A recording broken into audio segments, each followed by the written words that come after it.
our spotlight for today has to do with Richmond, Virginia, taking down its statue of Robert E. Lee, who was a famous Confederate soldier. And it's a huge moment because black boys and girls, indigenous boys and girls, like they can actually grow up in a world where a villain and a terrorist is not even is not propped on a pedestal to be celebrated. And to think like 5 years from now, if I move to Virginia and my children are growing up, and they won't have to look at Robert E. Lee, and all his glory. You know what I mean? They won't have to deal with that. It won't be some type of ancestral triggering every time they walk past him. It's such a big moment, and I think that for some people, you know, they have the pride of the South and things of that nature, but we have to recognize, like we were talking about before, these different boundaries of terrorism, honestly. Absolutely. And we have to realize that this man was propped up to be celebrated, even though he was a terrorist, right?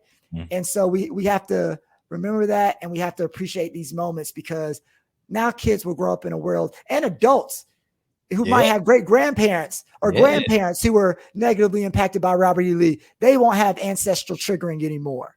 You know what I'm saying? Or they can start to deal with that or not be triggered all the time anymore. So it's just a beautiful moment, because it also sets the stage for other statues and to be removed, and other names to be removed, and just terrorists being removed and erased like they should be. Right. Absolutely. So, and when I think about statues too, like those are literally pillars of history, right? Like those statues stand the test of time. So when in 100 years, like when all things have kind of crumbled, statues often still exist. And I actually talked to my class about this yesterday. In the moment, I started to really start to think, like, I asked them a question. I said, how many black men or black people with statues do you know specifically? Right? Like we know that there's a white supremacist like pillarized in Richmond, Virginia, and now it finally got pulled down. But like, how many black people? Right? I can think of. I think Shaq got one outside of Staples. Michael Jordan got one outside of the Bull Stadium, and I know there's that one of Martin Luther King.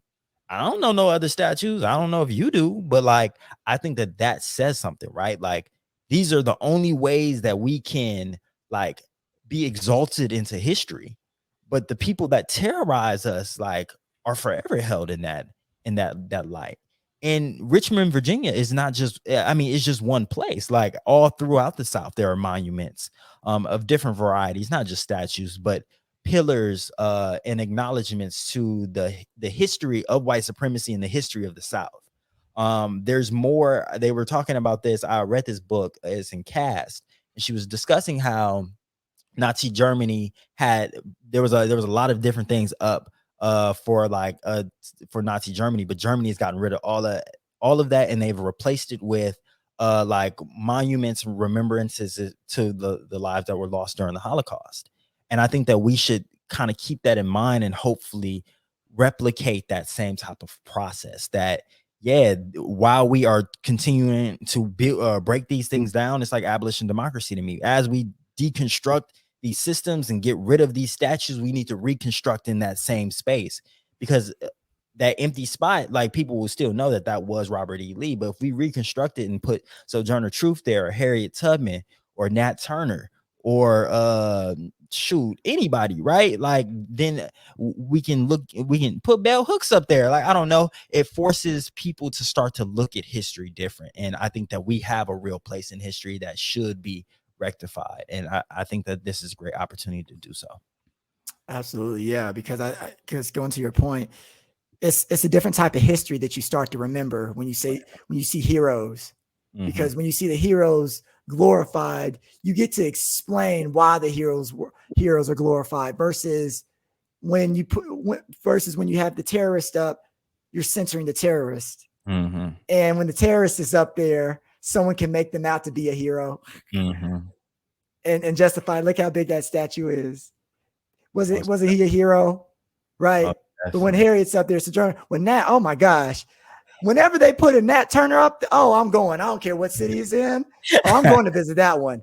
But that's for another podcast. We'll talk about why Ashton loves Nat Turner. But I'm working on it. Dr. Davis got me working on the violence that I choose. Lord knows.